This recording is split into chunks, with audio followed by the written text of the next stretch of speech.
તારીખ 5 નવેમ્બરને બુધવારના રોજ દેવ દિવાળી છે। આ દિવસે દેવી દેવતાઓ પૃથ્વી પર ઉતરીને દિવાળીની ઉજવણી કરે છે। ખાસ કરીને કાશીમાં ગંગા ઘાટ પર લાખો દીવા પ્રગટાવાય છે।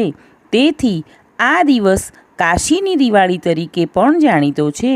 આ દિવસે પ્રદોષકાળની પૂજાનું ખાસ મહત્ત્વ હોય છે। આ વર્ષે પ્રદોષ પૂજાનો શુભ સમય છે સાંજે 5:15 થી 7:50 સુધીનો। આ દિવસે મહાદેવજી, લક્ષ્મીજી, નારાયણની અને ચંદ્રમાની પૂજાનું મહત્ત્વ છે। આજે કોઈ પણ પવિત્ર નદીમાં સ્નાન કરી દીવો પ્રગટાવીને દાન કરવું શુભ મનાય છે। પ્રદોષકાળ દરમિયાન 11 કે 21 દીવા મંદિરમાં અથવા ઘરના પ્રવેશ દ્વારે દીવા કરવાથી સુખ સમૃદ્ધિ મળે છે। ચેનલને સબસ્ક્રાઈબ કરજો।